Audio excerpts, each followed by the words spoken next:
Your Honor, wala po. Sigurado ka? Safe ka na. Sigurado po. Handa po kaming tumistigo ng walang pilit at kusang loob bilang state witness at sabihin ang lahat ng nangyayaring katiwalaan ng Kamara, DPWH at iba pang mga kawani ng gobyerno upang gawin ang tama. Senator Estrada. Mr. Diskaya, sa dami-dami mong binanggit na pangalan na kongresista, isa lang tanong ko, Senador, meron ba?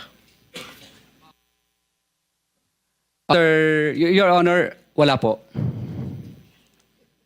Sigurado ka? Safe ka na. Sigurado po. I resent that statement, Mr. Chair. I resent that statement. Safe ka na. Okay. Di ba? Safe na. Mr. Chair, I move that you strike of the record that your Alam mo statement. naman, biro lang naman yun eh. Wala yun, wala yun. Mr. Chair. So, A little longer than a few minutes later. Kung tatanungin niyo po ako kung sino o kanino kami naging bagman, sasagutin ko na po ngayon.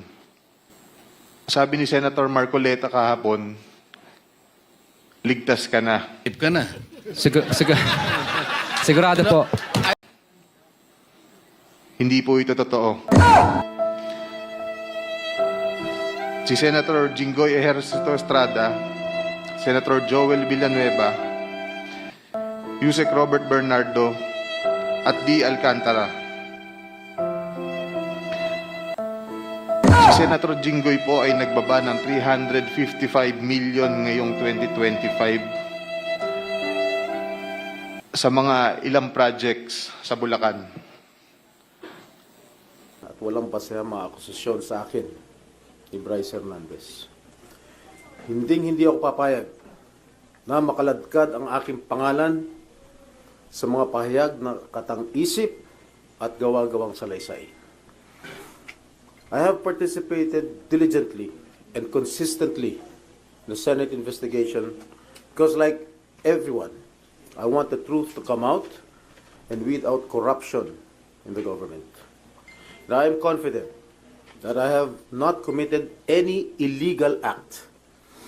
If Mr. Hernandez truly stands by his allegations, I challenge him right now to take a lie detector test with me. Let us settle this once and for all and show the public who is telling the truth. Yun lang.